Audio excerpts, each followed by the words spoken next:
it's the jab and experience, and I don't think Brad for 1 minute embarrassed himself. And it takes two to make a really competitive and exciting fight, and he had his moments in the fight in the middle rounds.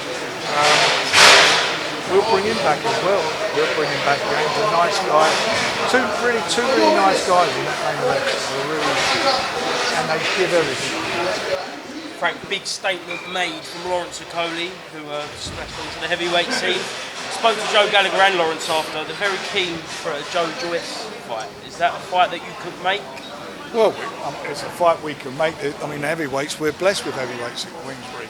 And there's some great fights there to be made. But he showed really what I felt was going to be the position, and I said it to quite a few times before the fight. He didn't have to struggle to make the weight. He was comfortable. He's heavyweight. I don't know how he ever done it in the past, because the size of him, you only had to look at him, and as you said, he made a serious statement. He's the WBC silver champion. He was number 5 going into that fight. I think he'll probably push himself up to the top 3 now. Right. Exemplary from Denzel today. Queensbury at the top of British boxing once again.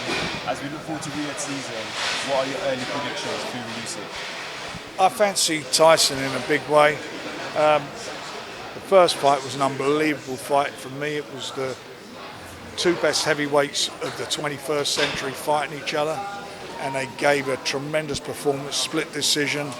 I thought there was a fag paper in it, and this time round, I think the fact that they've shared a ring together, the fact they know each other's strengths and weaknesses, it's going to be who can exploit them, who can capitalise on what they feel the other guy's weaknesses are, and I think that'll be Tyson.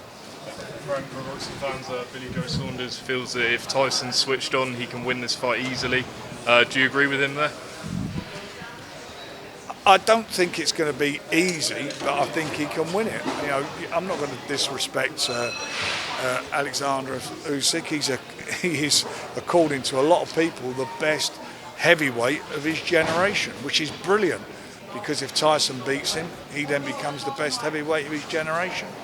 I wouldn't disrespect him at all. He's done everything that's been asked of him. As an amateur, as a pro, he's undefeated. Frank, to you, Joe Joyce sat next to you there. What's the plan for Joe? We'll be making an announcement for Joe, I hope, this week coming up. I hope that's going to be the case, yeah. When can we expect that fight? Yeah, he'll be out in the first quarter.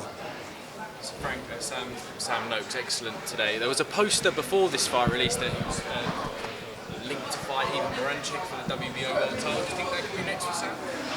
I don't think it will be next fight, but that poster was put out by that was a mistake. But I have no problem making the fight for him down the road. Sam Noakes is a very, very good fighter. He was in with a guy who'd never been stopped in Ryan before, who comes to fight. But I thought he handled the fight and he was dominant throughout with a really mature performance. Worked brilliantly behind his jab, variety of punches, threw some really good uppercuts. I thought he boxed excellency, and for us, he's one of Queensbury's star fighters. Next year we'll get him into a position where he will fight for a world title.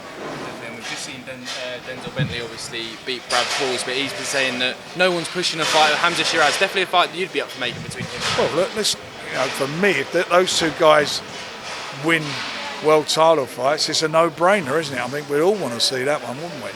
That's for sure. Frank,